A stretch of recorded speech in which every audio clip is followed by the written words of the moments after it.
Mis hermanos, Dios les bendiga a todos ustedes. Estoy feliz de poder estar una vez más con ustedes a través de estos videos que pueden, que espero cierto puedan ser de bendición a cada persona que los pueda ver y los pueda escuchar. Hace una semanita atrás estábamos también analizando y estudiando la palabra del Señor, y en esta ocasión me repito nuevamente de poder compartir un estudio junto a ustedes de parte de la escuela dominical.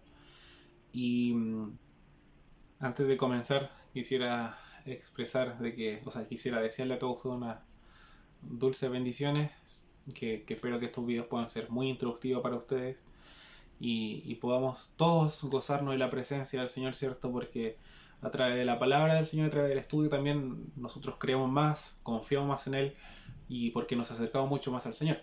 Así que antes de comenzar este estudio voy a realizar una oración para que Dios mismo pueda guiar mis palabras y también pueda ustedes abrir el entendimiento para que podamos todos comprender de lo que el Señor nos quiere decir en esta hora. Padre eterno, me dirijo a tu presencia, mi eterno Dios, para agradecer, Señor, de tus bondades, agradecer por tu misericordia, por permitirme, Señor, abrir mis ojos en la mañana y poder ver a mi familia. Así también, mi eterno Dios, te pido que seas con cada una de las personas que puedan estar viendo estos videos, tú les puedas alcanzar con tu gloria, tu bendición, Señor, pueda estar en su vida, en su mesa, en su economía, en su relación familiar, Padre Santo. Tú puedas cubrir cada una de las áreas, Padre Santo, de mis hermanos. Te pido por nuestros líderes, te pido, Señor, que puedas fortalecer los corazones de aquellos que se sienten débiles, Señor, que puedas dar salud a aquel que no tiene buena salud, Padre Santo, y puedas reconfortar nuestra vida, Padre Santo, para seguir adelante, aún en tiempo de crisis, en tiempo de pandemia, Padre Santo. Tu iglesia, Señor, permanece viva. Te pido, mi eterno Dios, de que todos puedan ser alcanzados y bendecidos por este estudio, Señor, y que sobre todo que tu Espíritu Santo, Señor, guíe mi hablar y también pueda hacer entender a los hermanos, Padre Santo, y podamos todos crecer en ti. Te pido todo esto, mi Dios, en el nombre glorioso de nuestro amado Señor y Salvador Jesucristo. Amén. Amén. Ya. Estamos preparados entonces. Bueno, el estudio de hoy en día se llama el Espíritu Santo. Entendiendo, ¿cierto?, que la idea es que no sean videos tan extensos, vamos a tratar de sintetizar lo máximo posible. El Espíritu Santo, ya. Antes de comenzar a hablar acerca del Espíritu Santo, creo que es inaceptable saltarnos el tema de la Trinidad, ya, porque es el concepto más básico antes de poder hablar acerca del Espíritu Santo. Es como hablar de las multiplicaciones sin saber sumar. Y en sí todos tenemos algún tipo de conocimiento de lo que es la Trinidad y de cómo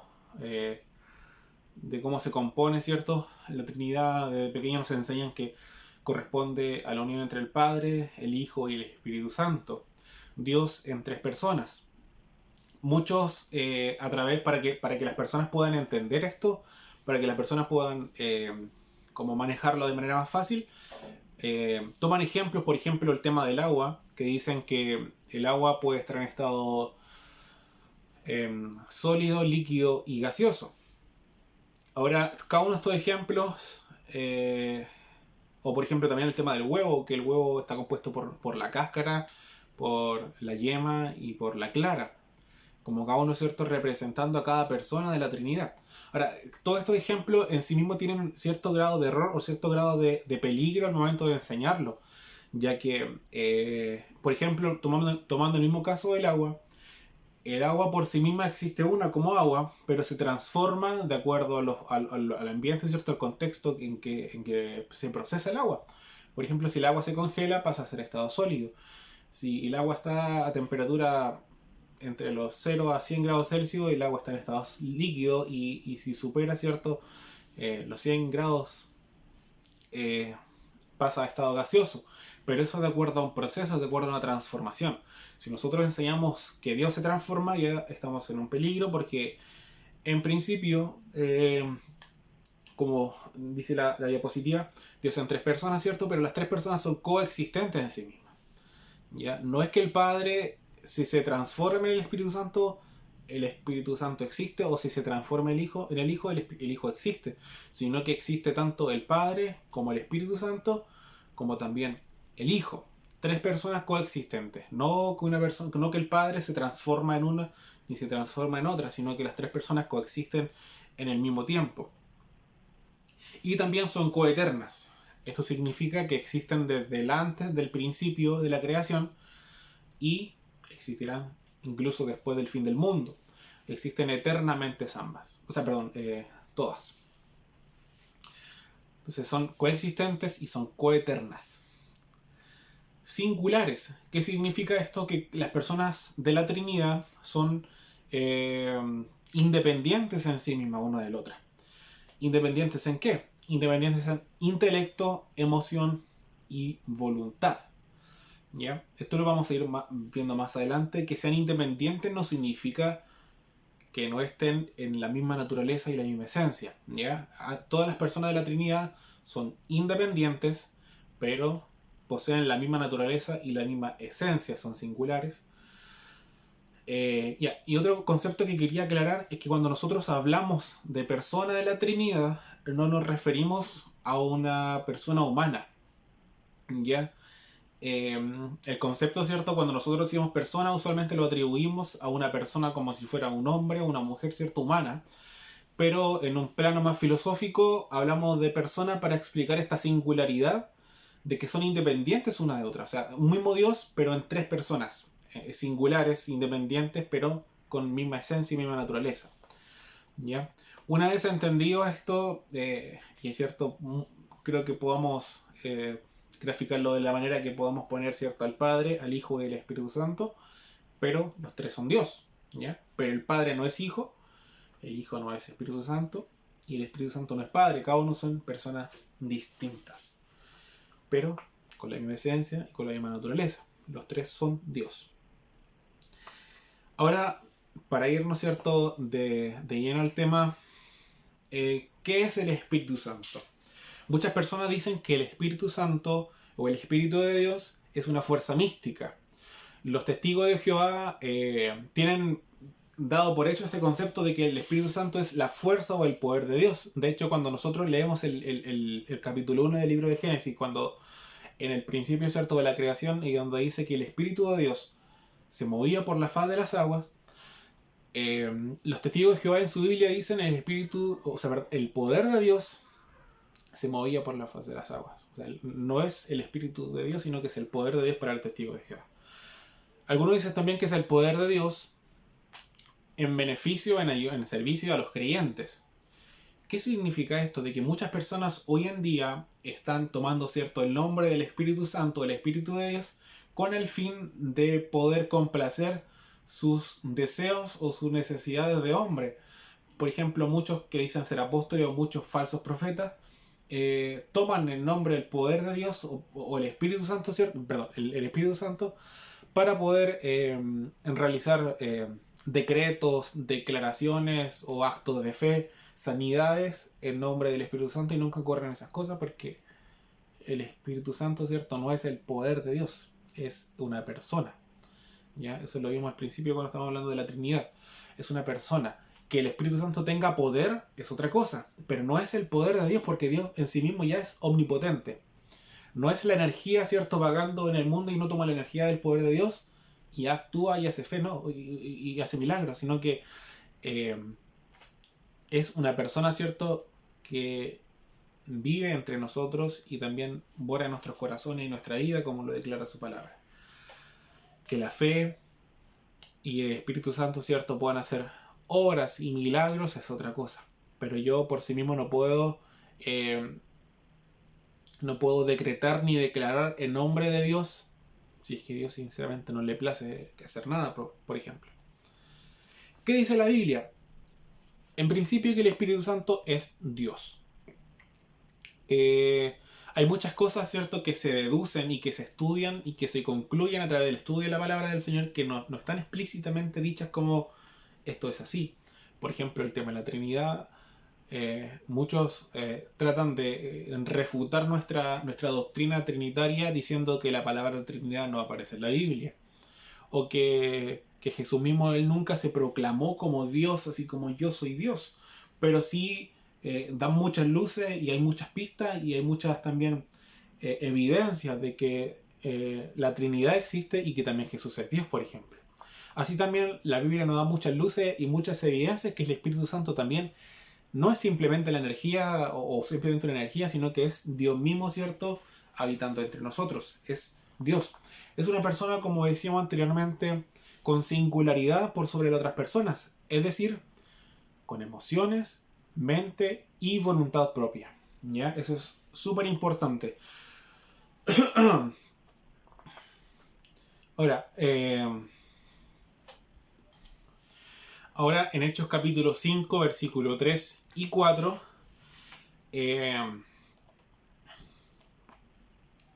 nos dice por qué llenó Satanás tu corazón para que mintieses al Espíritu Santo. Esto es una conversación entre Pedro y Ananías, ¿cierto? Porque estos hombres querían engañar al Espíritu Santo. Ahora, ¿qué es lo trascendental de esto? ¿Qué es lo importante de esto?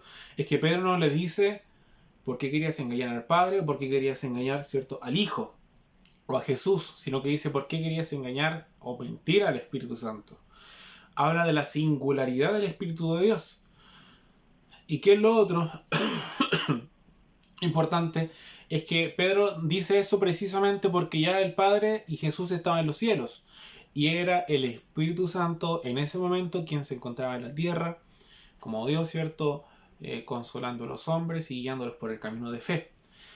Por eso Pedro le dice, ¿por qué engañáis o por qué queréis mentir, ¿cierto?, al Espíritu Santo, al Espíritu de Dios. ¿Ya? Una cualidad importante del Espíritu de Dios es que es omnipresente. La omnipresencia, ¿cierto?, que significa que la persona se encuentra en todo lugar o en todo momento.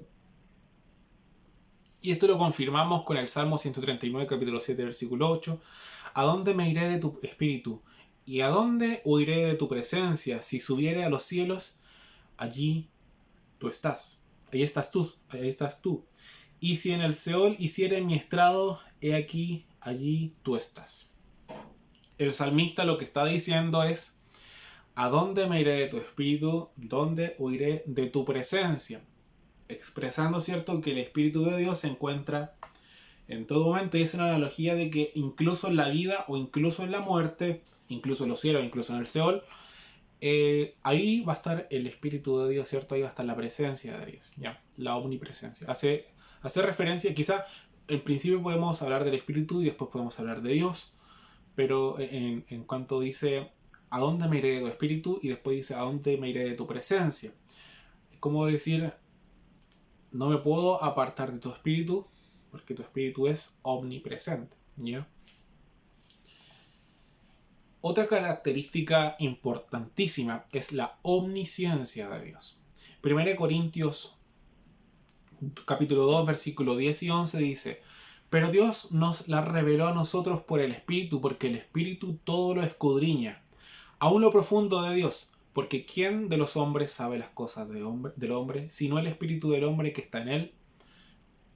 Así tampoco nadie conoció las cosas de Dios, sino el Espíritu de Dios. Omnisciencia es todo lo sabe, ciencia es conocimiento. Por tanto, el Espíritu también es el que revela, y no tan solo eso, sino que también es el que escudriña, es el que sabe, es el que revela todas las cosas.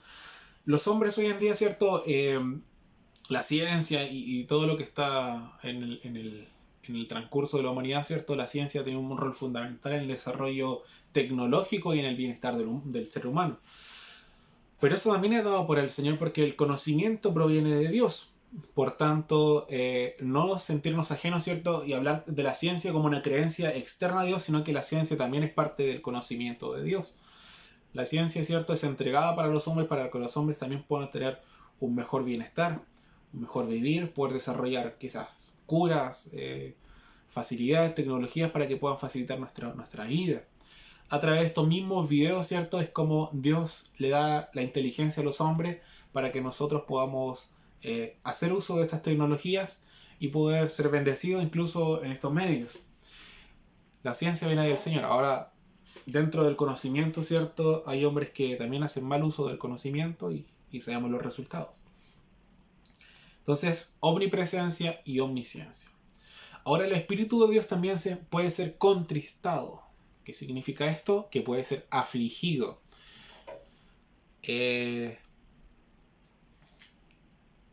Contristado el sinónimo es afligido, mis hermanos, o es como entristecer en cierta manera. Efesios 4:30 dice, y no contristéis al Espíritu Santo de Dios, con el cual fuisteis sellados para el día de la redención. Este texto nos dice dos cosas importantes, y antes quisiera aclarar de que estamos, ¿cierto?, tomando un versículo bíblico como base, porque existen muchos, mis hermanos, pero estaríamos mucho tiempo, ¿cierto?, alargando este tema si le llevásemos todos. Pero es para que podamos en sí mismo poder entender alguna base, ¿cierto?, de lo que estamos hablando. Bueno, contristado, ¿cierto? El texto nos dice, no contriste el Espíritu de Dios, o sea, nos confirma que el Espíritu Santo de por sí mismo tiene emoción propia, ¿ya? Que es independiente de la emoción del Padre, es independiente de la emoción del Hijo.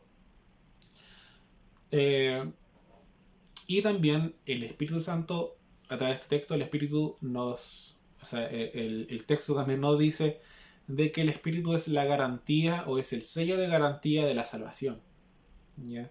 Aquella persona, ¿cierto?, que tiene el Espíritu Santo en su vida, como sellado por el Espíritu Santo, es la garantía de que la persona es salva para el día de la redención. O sea, el Espíritu Santo no mora en una persona que no ha sido salvada. El Espíritu Santo mora en aquellos que creen en Dios, en aquellos que son salvos por gracia del Señor. En esas personas mora el Espíritu Santo. El Espíritu Santo no mora en todas las personas. Y ante eso también, hablando de morar del Espíritu Santo, la palabra en Corintios 6:19 nos dice, o ignoráis que vuestro cuerpo es el templo del Espíritu Santo. Y que ya no sois vuestros, sino que sois de Dios. O sea, el Espíritu Santo mora en la persona y Dios mismo, a través de su palabra, ¿cierto?, Él nos enseña de que nuestro cuerpo ahora es templo del Espíritu Santo. Entonces, hay varios aspectos, mis hermanos. Uno muchas veces toma al Padre, ¿cierto?, como la persona de la Trinidad máxima, y el Hijo, ¿cierto?, también como el príncipe, pero el Espíritu Santo a veces lo tienen ahí nomás, como el tercero, por ser la tercera persona de la Trinidad, o como aquel que no es tan poderoso, no es tan importante como el Padre y como el Hijo. Pero las tres personas son importantes, las tres personas son coeternas, son coexistentes, y tienen misma esencia y naturaleza de Dios, misma naturaleza divina, ¿ya? Y importante, y analizando cómo Dios puede morar en el cuerpo, ¿cierto?, de una persona, en nuestra mente, en nuestro corazón, porque la palabra del Señor dice que nuestro cuerpo ahora es templo del Espíritu Santo. Y ahí todo un tema moral que muchas religiones, muchas prácticas filosóficas, ¿cierto? O sea, prácticas, perdón, como del aspecto ético, que nos dicen que nosotros tenemos que cuidar nuestro cuerpo porque o tener una vida saludable, ¿cierto? Y nosotros nos damos cuenta también que los excesos para nuestro cuerpo también son pecados, porque en nuestro cuerpo mora el Espíritu de Dios. Nuestro cuerpo, ¿cierto?, no debe ser influenciado con cosas del mundo, porque también tenemos que cuidarlo, porque es templo del Espíritu Santo. Yo creo que eso es algo que muchos estamos, ¿cierto?, corrompiendo en cierta manera a través de la mala alimentación o de los daños que nosotros nos provocamos en nuestros cuerpos. ¿Qué más es el Espíritu Santo? El Espíritu Santo es consolador. El Espíritu Santo es el guía de nuestras vidas. Jesús mismo dice, ¿cierto?, en Juan 14:16, que Él iba a enviar que el Padre va a mandar al Consolador. El Padre va a mandar al Consolador. Y que los hombres no lo van a recibir porque no lo conocen, ni lo han visto, ni lo han oído, ni nada. Pero los creyentes sí, o a los discípulos en ese caso, porque ellos lo conocen. Y también dice que el Espíritu Santo va a estar en ellos. Pero, como decía, cierto, el Espíritu Santo va a estar en ellos. Retroalimentando, Dios es omnipresente, omnisciente, puede ser contristado, ¿cierto? Tiene emociones propias, puede habitar también en un cuerpo, eh, eh, ¿cierto? En sentido espiritual, no como poseer, ¿cierto? A la persona, sino que eh, habita y mora en los corazones y la mente de las personas. Y algo importante que muchas personas quizás confunden cuando, por ejemplo, una persona o una persona que tiene un don, en este caso, por ejemplo, el don profético, la persona no es poseída por el Espíritu de Dios. La persona no es como endemoniada. La persona no se endemoniza, no se posee por el Espíritu de Dios, sino que la persona simplemente su don es actuado mediante el Espíritu de Dios, pero la persona no es poseída, la persona no pierde los sentidos, por ejemplo.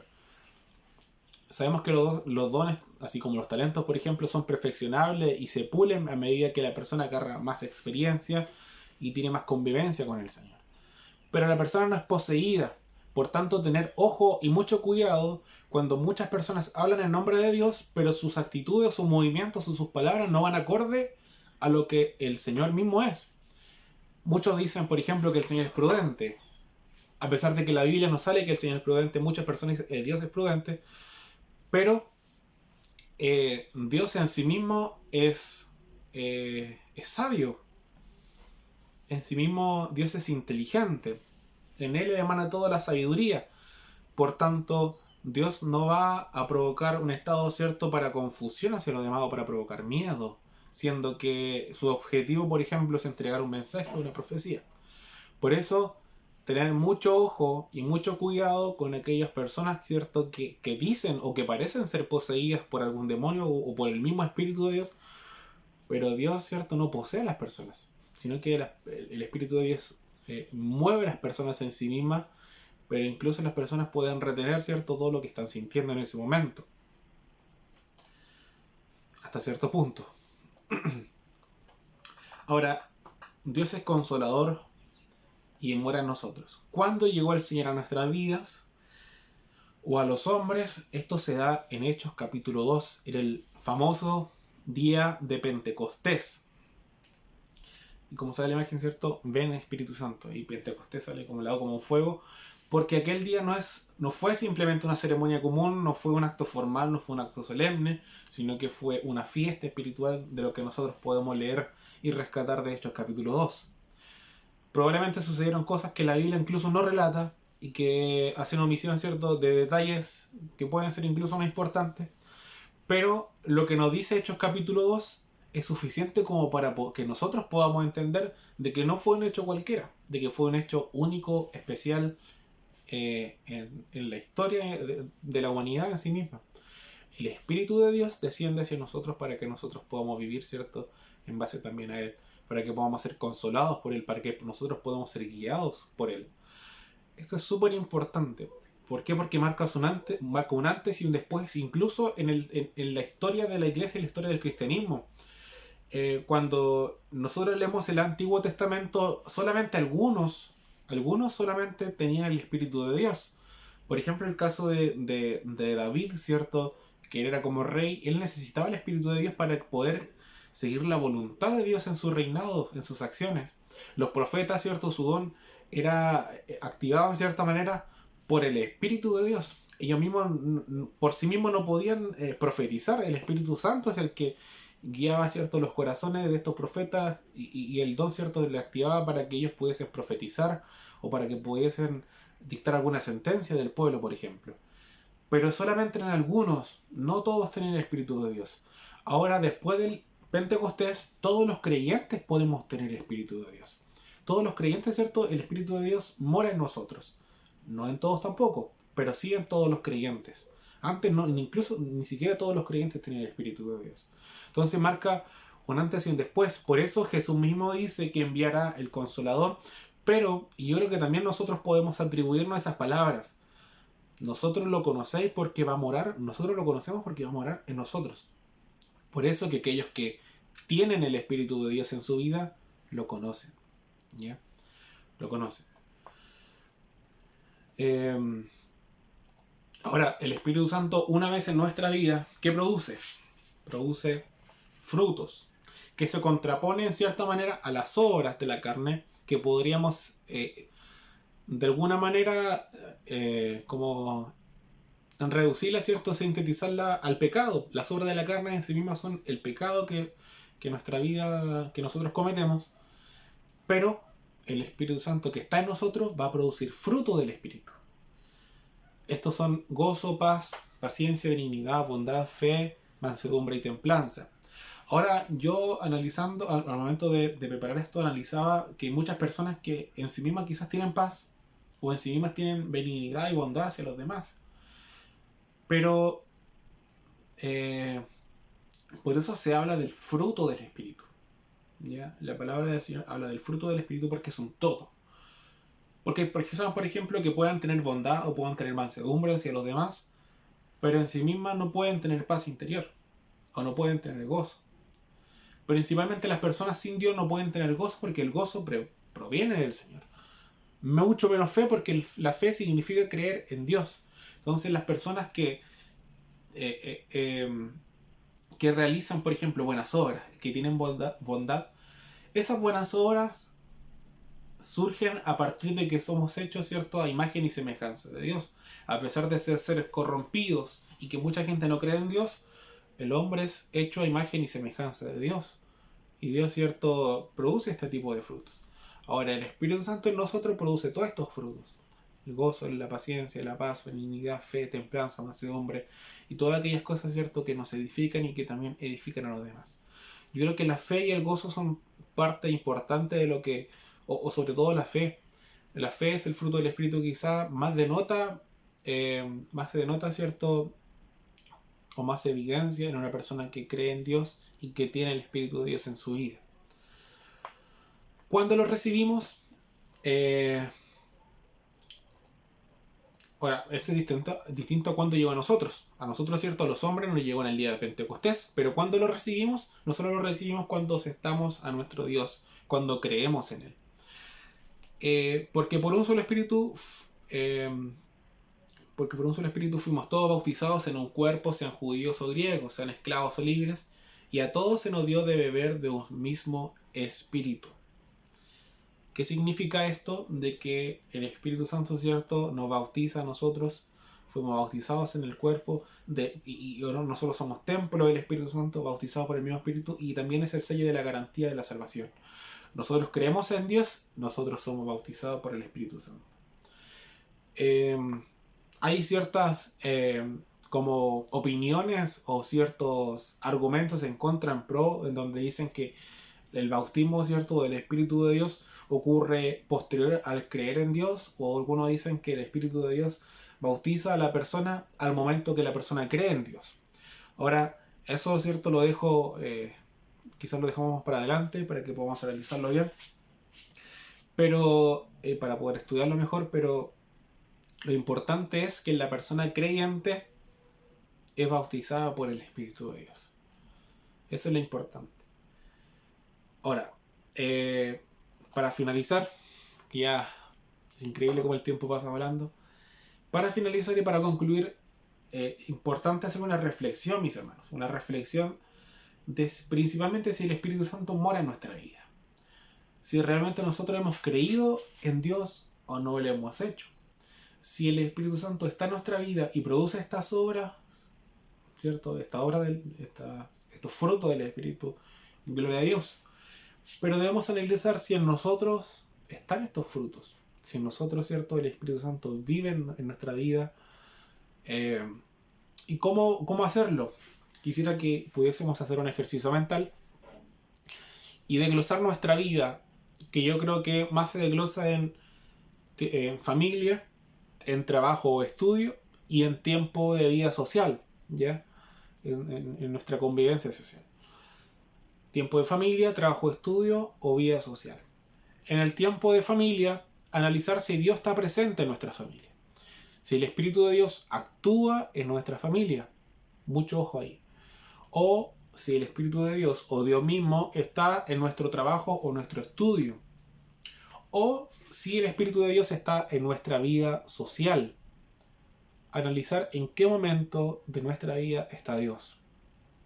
Y nos vamos a dar cuenta de que mucha falencia tenemos acerca de Dios. Porque muchas veces Dios no está en nuestra familia, no está en nuestro trabajo, estudio y tampoco está en nuestra vida social. Hoy en día nuestra vida social se reduce a las redes sociales, a Facebook, WhatsApp. Y démonos cuenta en qué cosas compartimos, por ejemplo, o en qué cosas hablamos. Ni siquiera incluso Dios está en esos momentos. Y creo que es importante analizarnos y hacer como un juicio hacia nosotros mismos de que necesitamos mucho más del Señor. De que quizá el Espíritu Santo mora en nosotros, pero nosotros no lo estamos dejando actuar en sí mismo. Por eso la palabra del Señor dice que nuestra lucha no es contra sangre ni carne, sino que es contra huestes y seres, ¿cierto?, demoníacos y espirituales. Y nos damos cuenta de que es así, porque es el pecado en sí mismo que lucha contra el espíritu. Es nuestra carne que batalla día a día contra el espíritu y esperamos, ¿cierto?, que el Espíritu de Dios pueda ganar esa batalla en nosotros, para nosotros poder acercarnos mucho más al Señor. Así que, mis hermanos, este sería el estudio de hoy en día. Espero que puedan ser bendecidos. Quisiera finalizar con una oración muy pequeña para que todos, ¿cierto?, podamos ser bendecidos en esta hora. Padre Santo, te doy las gracias, Señor, por este momento que tú nos has dado, que tú nos has, Señor, permitido vivir para poder compartirte tu palabra. Te ruego, mi eterno Salvador, de que tú seas glorificándote en medio nuestro. Que tú seas, Señor, guiando nuestros corazones para ser hombres de bien, para ser hombres, Señor, mujeres también, Señor, rectos ante ti. Te pido, mi eterno Dios, que tu bendición pueda alcanzar nuestras vidas en esta hora. Que tu palabra, Señor, penetre fuertemente en nuestra mente, en nuestro corazón, para que podamos comprender, Señor, de tus grandezas. Y que tu Espíritu Santo, Señor, pueda morar en nosotros. Rogamos, Señor, de que en nuestra vida hayan fruto del Espíritu por sobre obras de la carne. Que podamos, Señor, vencer al pecado y vencer las tentaciones que el mundo nos presenta, Señor, cada día. Y que podamos amarte, Señor, y no puedas apagar la llama del primer amor en nuestro corazón. Te pido, Señor, por aquellos enfermos, Padre Santo, que necesitan de ti y aquellos que necesitan de tu presencia. Ruego enormemente, Padre Santo, por los líderes de nuestra iglesia, que podamos, Señor, ser alcanzados por tu mano de misericordia y que todos podamos ser bendecidos, mi eterno Dios. Que puedan ser con los ancianos, con los niños, que nos puedas proteger, que nos puedas ayudar, Padre Santo, a superar todo esto. Que puedas entregar una economía estable, Padre Santo, aquel que nos la tiene, para que tus hijos no padezcan hambre, Señor. Y tu palabra lo mismo lo dice, Señor, que si alimentan las aves, Padre Santo del cielo, si das vestidos hermosos, Señor, a los lirios del campo, como también no serás con nosotros, Padre eterno Salvador. Te pido, mi Dios, que puedas reconfortar nuestros corazones, que tus fuerzas, Señor, puedan levantarnos, Padre Santo, para que podamos, Señor, volar como las águilas, Padre eterno. Señor, solamente confiamos en ti. Y aunque pasen tribulación, Padre Santo, que pasemos angustia, Señor, sabemos que nada nos separará de tu mano de amor. Te ruego, mi Dios, esta dulce bendición, que pueda ser con nosotros y que todos podamos ser alcanzados por tu gloria. En el nombre glorioso, Señor, de nuestro amado Señor y Salvador Jesucristo. Amén. Antes de finalizar, un saludo a todos ustedes. Espero que se encuentren muy bien. Saludo a nuestro pastor. A todas aquellas personas que puedan estar viendo este video, ¿cierto? Puedan ser alcanzados con la gloria del Señor. Así que eso, me despido y chao.